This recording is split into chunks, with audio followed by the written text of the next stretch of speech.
All right. I want to welcome everybody to yet another episode of the Shadows Podcast. I'm your host, Trip Bodenheimer. And before I get going with this episode, I just want to let everybody know theshadowspodcast.com. Head over to our website, leave us a review, subscribe, make sure that you subscribe so you can catch all future episodes of the Shadows Podcast and our newest show, Rise from the Shadows. We're going to have season 1 of that on there as well. We're going to be working on getting Ignite put onto the website. So go on there. If you like what you see, or even if you don't, just go leave us a 5-star review. It definitely helps us out. But yeah, now we're going to get to our guest that we have here today. We have Rob Sanderson with us. Rob, thank you very much for joining the Shadows Podcast. Yeah, Trip, thanks for having me. Absolutely. Yeah, I'm very much looking forward to having you on here. Before we get started, you're located in Kansas City, correct? Kansas City, right in the middle of the country, yeah. I have a huge Kansas City list of guests that have been on the show already. So we've got, I think Shay Sparks is from that area.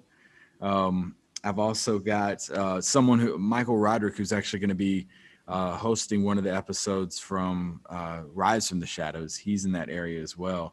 And Kansas City is like a hot spot for a guest here. Yeah, we roll hard for sure. Yeah. So you a big Chiefs fan? Of course, yeah. Patrick Mahomes just signed the big contract extension, so I don't know, at least 5 more Super Bowls, right? Exactly. Oh, Joel Goldberg too. Joel Goldberg. Yeah. Joel's actually on board. Yep, that's my dude. He was on the show not too long ago. Yeah, so he's a good guy. Okay, so it's just tons of Kansas Small City world. With this, but yet I haven't been there, so I need to go to Kansas City.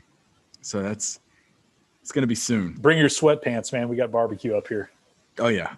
Well, that's the reason I want to go. It's barbecue and then the people that I know. So, I'm definitely going to be making my way over there. But for our guests who are tuning in, that 90-second elevator ride, you got to tell someone who you are in 90 seconds. How would you describe Rob Sanderson? As a Navy brat, I've lived in Florida, Hawaii, California, Virginia, Texas, Alabama, Mississippi, and Kansas City. Grew up on the coast, cut my teeth surfing in college, was a police officer right after 9/11, served for 18 years, started in Gulfport, Mississippi, and Hurricane Katrina blew me up to Kansas City. Throughout my career, I faced a lot of acute and cumulative traumas, and I really found my way in kind of sorting those things out through surfing. And moving up to Kansas City, I consistently make surf trips, and I tell people the only thing worse than not being able to go surfing is being able to go surfing but not having anybody to go with. So I started teaching my buddies how to surf, cops, firefighters, veterans, and we just kind of rolled it into what we're doing now with SWEL, and making these kind of epic surf trips and making them count and keeping the good ones good. Nice. And you're in a good spot for surfing right now in Kansas City. 100%, man. It's halfway to any coast. Yeah, exactly. Yeah. So, I mean, and that's the novelty of it, Trip. It's like, a lot of people in the Midwest haven't experienced what it's like to be out in the water. Yeah. Yeah. I bet that's very common too. 100%. Yeah. Most of the people we take are deathly afraid of sharks, and really their only experience is, going down to the Gulf and kind of splashing around in the waveless water. So, yeah, like the Mobile area in Alabama. Yeah. Gulf shores. Yeah, for sure. Yeah. Okay. So before we get started, I'm going to put you through the rapid fire questions. You could have try a job for one day. What would it be? Navy SEAL. Navy SEAL. Okay. What makes you say that? I don't know, man. I just feel like that to have, because I think I could probably only do it for one day, if that, but training that hard with that elite of war fighters would just be awesome. And to be a part of a team like that. We've had a couple of guests say Navy SEALs before. Okay, well then, circus clown.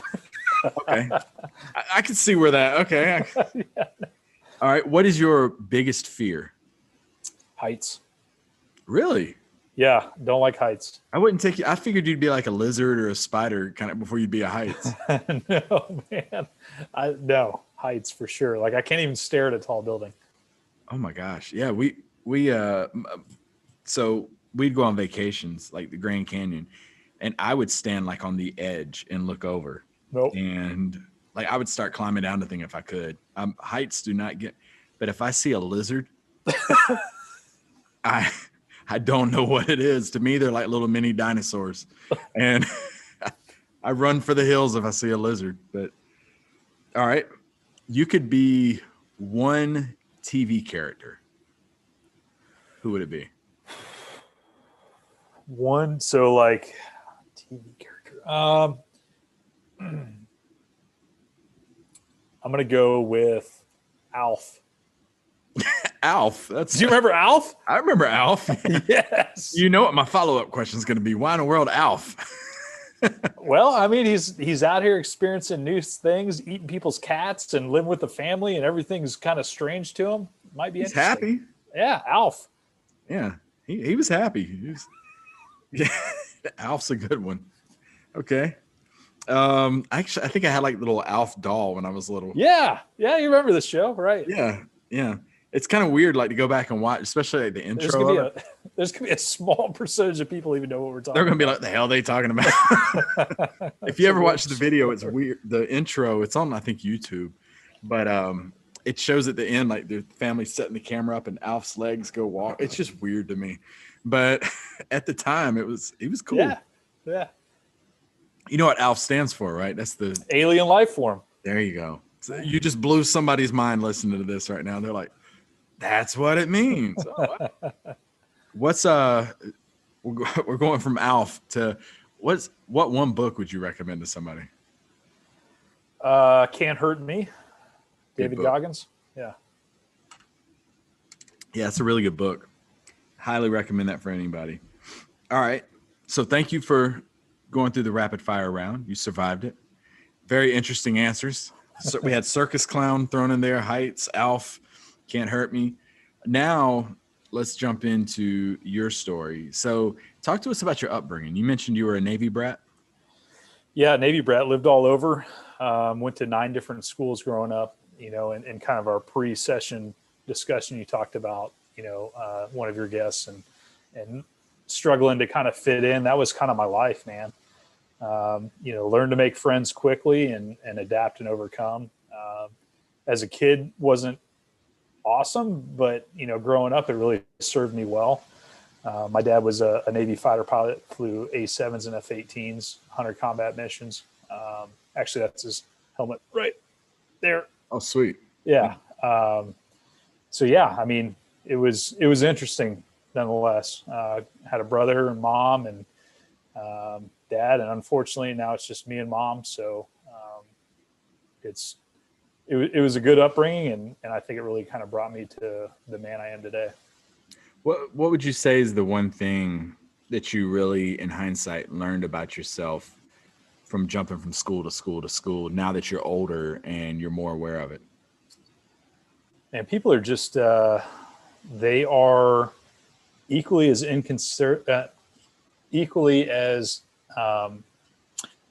insecure, that's the word I was looking for, as you are going into a situation, regardless if they've been there their whole lives. So I think if you can genuinely be yourself and embrace, not try to pretend to be somebody else, people are going to like you for who you are. Yeah. What were some of the struggles you found out going from state to state, school to school? I think just that, trying to pretend to fit in and to be, somebody that I wasn't. And, just the frustration of starting over consistently. I remember when I was in high school, we moved like 2 blocks away and I had to change high schools, like in the middle of high school. So, I mean, that in the end of the day, it's not that big of a deal. It's not like I was, starving out on the street or anything like that. It was just I went to a different school. Feels like it at that time. Yeah. So lunch is like the worst. Exactly. Yeah, just that kind of internal struggle of like, who am I going to fit into? And it as a kid, it can be exhausting trying to reinvent yourself consistently like that. What were some of your aspirations growing up?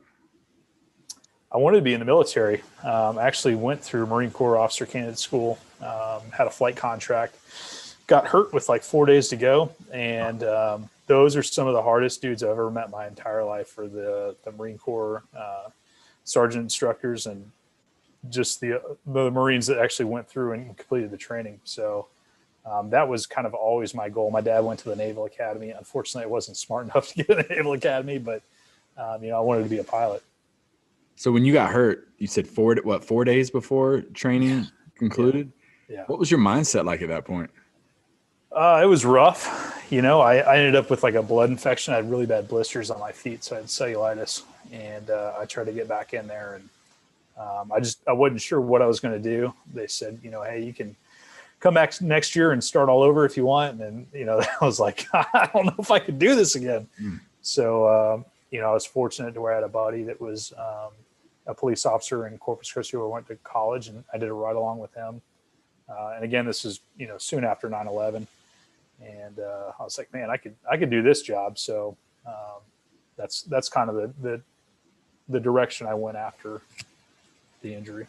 There was like really heightened patriotism right after 9/11. Like I remember that. Like I actually considered joining the military right after it happened. Do you think that kind of led you into going towards law enforcement at that time? Oh, 100%. Right after 9/11, my dad called me maybe a day or so later. I was a senior in college. Senior? I believe so. And he called me and was like, what are you going to do about this? And I was like, what am I going to do? He's like, what are you going to do about this? Somebody just blew us up. And so that was a kind of, at the time I was a little taken back, but that like echoes in the back of my head consistently. Like, even today with kind of the issues we find ourselves socially in America is like, what are you going to do about this? Yeah. And so, yeah, that was my answer. So you mentioned you were a police officer right after 9/11 in Mississippi. Hurricane Katrina comes through. Talk to us about the relief efforts, your role in that, and what that meant to you looking back at it. So I was a patrol officer on the midnight shift at the time. We worked 48 days straight of 16-hour shifts, and then we worked 6 months for 5 days a week, 12-hour shifts. And initially it was kind of assessment, body recovery. I remember we had, I think, 700 or so 911 calls that came in that we weren't able to answer because of the storm. So afterwards we had to like go and respond to each one of these calls. And one was of an older couple that were getting washed away. And I drove out as far as I could. And then, the roadway was flooded. I took an axe off the fire truck, dumped my gear, and walked like a mile through the woods with the firefighters, just chopping our way through to, unfortunately find the older couple. One was 30 feet in a tree and the other one was down in like just kind of a washout. And they washed out of their cabin onto the hood of their car, and you actually see like the windshield wipers were at an angle, and the old guy's hands were just sliced up where he's trying to hold on, just got washed away. So there was a lot of those stories. You just kind of felt helpless because, you were safe and sound at the station while this was going down, and then coming to see in the aftermath was difficult. What lingering effect? Because, we talk on this show a lot about like mental health awareness. What lingering effects, whether it's post-traumatic stress disorder, mental health, what did you, if any, did you take away from that? So yeah, I was young and thought that none of this stuff bothered me, and I just shoved it down. There towards the end of that long stint, I was facing a lot of cumulative stress, and I drank a lot, shoved it down. And then when the opportunity came to leave to Kansas City, I never dealt with any of it, and I left. And so the thing that I learned about PTSD and cumulative stress and acute traumas is that stuff just doesn't go away, man. It just doesn't disappear. So about 8 years to the day after Katrina, the department I got hired on asked me to do a presentation about the aftermath and kind of the relief recovery. And so I was sure, it was just for the shift, and I would give it a few times. And man, I put together the slides, and I was, no problem, had all the old pictures and stuff, had, a good spiel and some takeaways. And like midway through, I just broke down, like sobbing in front of my whole crew. And I was like I couldn't help myself. And it was at that point I realized that I need to go talk to somebody. So yeah, I took a lot of baggage, but didn't really realize it until after the fact, and 8 years down the road, I was dealing with it. Yeah. I've talked to someone just recently who was going through something, and they said it's been decades, and they just tried to bury it. And the way it was kind of brought up to me was, it's like a bowling ball. You put it in the closet, you take another bowling ball, put it in the closet, and eventually you got to open that closet. It's all just going to come out. So Yeah. it's best to just what about for for military members, or even like your position where you are as a police officer?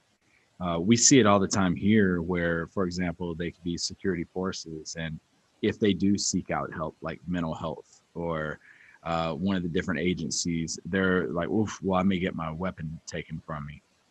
What advice would you have for someone in that sort of situation? I think that's a common theme, and we're allowed to say bad words, Strip? Yeah. Okay. It's complete bullshit. Yeah.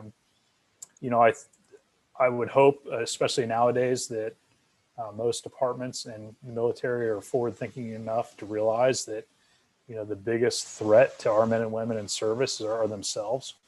Yep. And, there are mechanisms in place to keep this as confidential as possible. And here's the deal.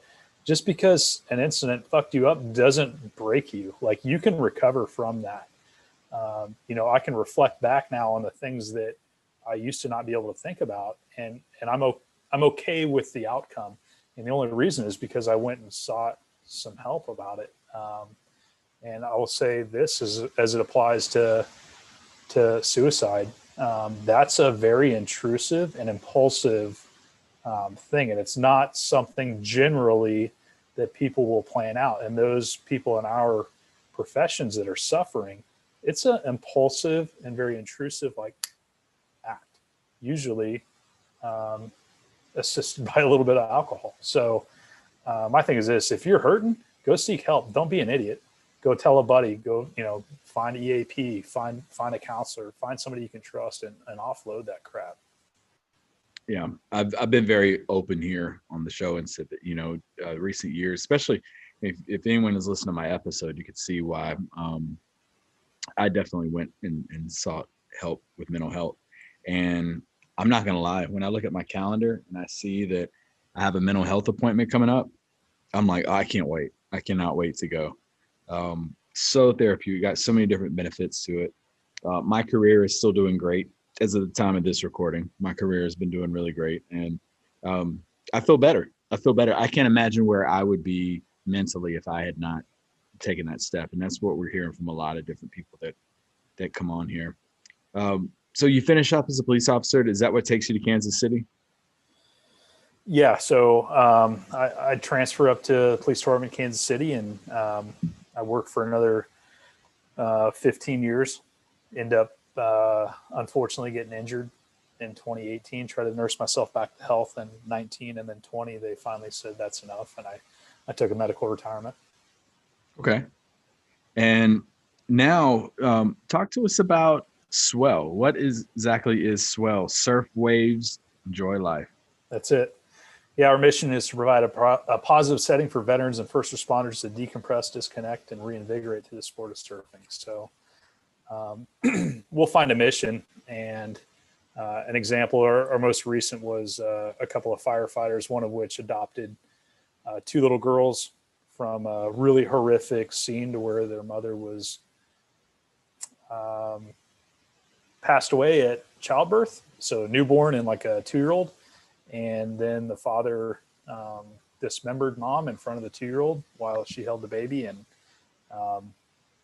just a crazy story. So the firefighter adopts these two little girls. He just has like this overwhelming calling to take care of these kids. And he was originally called to the scene after we figured out what was going on with mom and dad to check on the little girls, and they were in bad condition, as you could understand. And so he becomes a foster overnight, and he's like this young firefighter and his wife, and they they just made it work, and they already had 2 kids of their own. And then 3 years later, they end up fully adopting these girls, and they're doing so great. The littlest one is 4, almost 5, and the other one is 6, almost 7.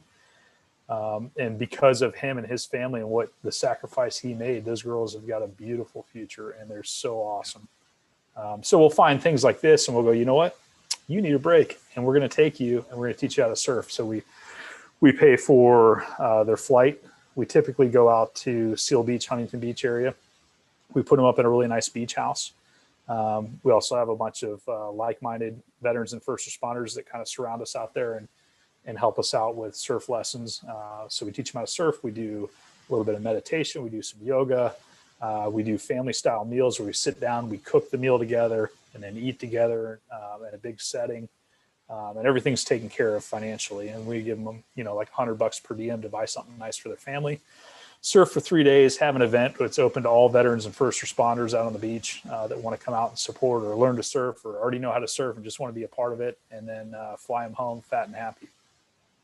It's like one of the coolest organizations that I've heard of and or seen since I've been doing this. So kudos to y'all for doing that. What are some of the stories people have told you about what it meant to them for what y'all provide? I think it's an organic experience. So we took a couple of Sacramento County area guys out there. One had been shot in the face, and the other one saved his life. Both of them police officers, one of them a deputy, one of them CHP. And since the incident, they hadn't really seen each other. So 3 years after the fact, bad guy gets sentenced to a lot of years, and we bring them both out to the beach house and reunited them. And it was really cool to see that they were coming together, and Alex, who was shot, and Mike, who saved him, were able to kind of organically relive the experience, but they did it because over the grill, and they both found out they love to cook. So here they are preparing a meal, and I got to just kind of sit in the background and listen. And it was just super cathartic for Mike to see Alex healing, and Alex to see that Mike, truly was there for him in his time of need. So those types of stories and experiences in that organic fashion, not sitting in a circle and having a debriefing, is really our goal, and to build a community. So those guys and each of our trips were constantly, I'm in a part of 4 or 5 different text threads, and it's just back and forth, cops, firefighter, just creating this community and really bringing one another together. It's pretty awesome. That'd be so rewarding. That's so cool.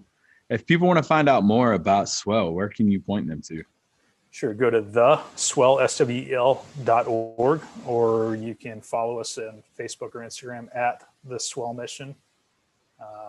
We've got some videos out there. We've got a really cool mission coming up in August that we're currently fundraising for. And this is one of those moments that, we discussed, what are you going to do about this? So with kind of the issues between underserved populations and police, I thought, what better way than maybe bring those communities together through surfing. So over the past several months, we've partnered with the Police Athletic League of Kansas City, Kansas, and we selected 6 kids ages 16 through 10. And we've been teaching them how to swim at the YMCA.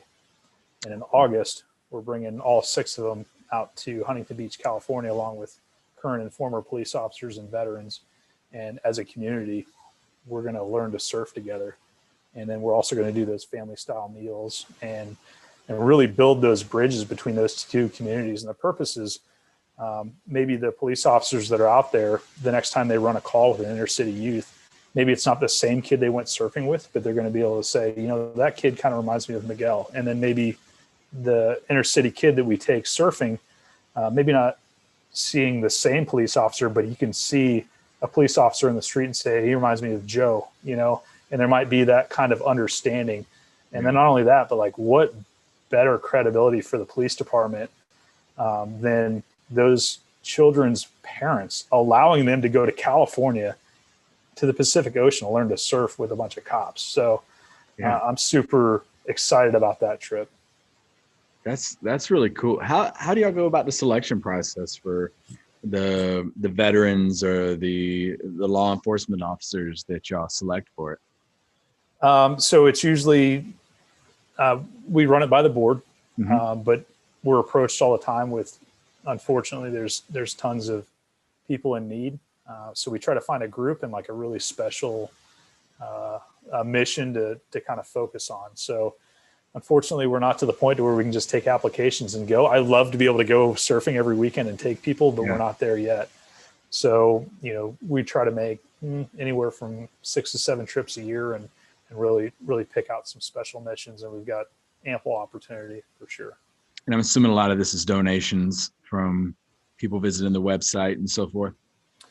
Yep. So we take donations on the website. We also partnered with Wind and Sea Coffee out of San Diego. It's a veteran-owned coffee business. We sell Bravo Zulu Brew, which a couple bucks from every bag of coffee sold goes towards us. We have a line of clothing, hats, T-shirts, and other swag that we sell. And then we do a lot of fundraising. Pretty cool logo too. Thanks, that logo, it looks sweet on a shirt or a hat. Yeah. I was noticing that. I was like, it's pretty sweet. Yeah, well, folks, if you're listening to this, definitely go check out the website. Do what you can do to help support veterans, first responders, all those individuals that get a chance to be fortunate enough to be a part of all the amazing things they're doing over there with SWEL. Couple of final questions for you. Looking back at your journey, what was that one thing that you look back at and you're like, that was the toughest obstacle put in front of me that I had to overcome in my life? I would say Hurricane Katrina. Okay. There were several opportunities there to do the wrong thing and be selfish and really. And when I say that, I don't mean in a criminal sense, but I mean not give your full self to the service of the community. It would have been easy to kind of withdraw and take the easy way out and maybe not serve to the fullest. If someone, I'm going to switch this question up. I asked this question to Nancy John, and we kind of went off on a tangent about it. But I'm going to ask, you're the first victim of getting asked this question, the opposite. Usually I say, like, what do you want your legacy to be 20, 30 years from now?